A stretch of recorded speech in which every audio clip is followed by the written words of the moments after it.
In the rugged hills of Ohio, seasoned hikers Brody and Mike began what was meant to be a routine climbing trip. As the sun lit the steep cliffside, they tackled a route most would avoid. Halfway up, Brody paused. Unnatural, straight lines etched into the rock caught his eye, something man-made. Curious, they strayed from their path and discovered a large boulder concealing a hidden entrance. Using climbing gear and a makeshift pulley system, they shifted it just enough to squeeze through. Behind it was a tunnel dark, damp, and carved deep into the mountain. Inside, the corridor walls were smooth and damp, with a sulfuric stench hanging in the air. Mike, who had some geology training, suggested it might be from old mining explosives. That explained the tunnel's shape, but not its purpose or who had built it. Their debate was cut short by a high-pitched whine echoing from the depths. Rather than turn back, curiosity pushed them forward.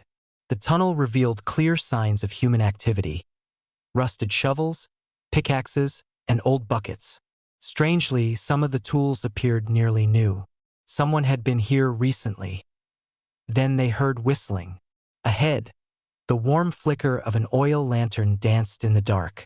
A hunched figure, an old man, appeared, humming to himself as he picked up a shovel and walked deeper into the tunnel.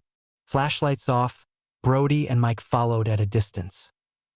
Eventually, the tunnel opened into a wide underground chamber, illuminated by oil lamps.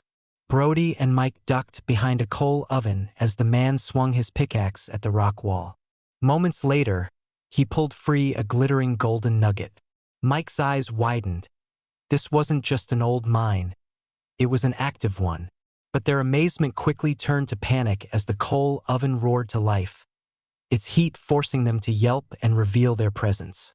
Startled, the man spun, raised his pickaxe and shouted, "Thieves! You're after my sparkle." Brody raised his hands, explaining they'd found the tunnel by chance. The man, still cautious, lowered his weapon and introduced himself as Bob. Bob's story was astonishing. He had discovered gold in the 1980s and spent over 40 years living inside the mountain, digging tunnels and collecting gold. His sparkle. He rarely left, preferring the solitude and the treasure. Brody and Mike were stunned by the piles of gold surrounding them, likely worth millions. But beneath Bob's pride was something else, a deep, quiet loneliness. He had become a prisoner of his obsession, surrounded by wealth but cut off from life. Seeing this, Brody gently suggested that it didn't have to be this way. With some hesitation, Bob agreed. Over the next few weeks, the three worked together, hauling out the gold. In the nearest city, they sold it to a legitimate buyer for an astonishing $23.8 million. For Bob, everything changed. He left the mountain, traveled for the first time in decades, and eventually settled in a peaceful countryside village. No more tunnels, no more isolation, just sunlight, fresh air, and a quiet life. He stayed in touch with Brody and Mike, grateful for their friendship. The hikers, too, were forever changed.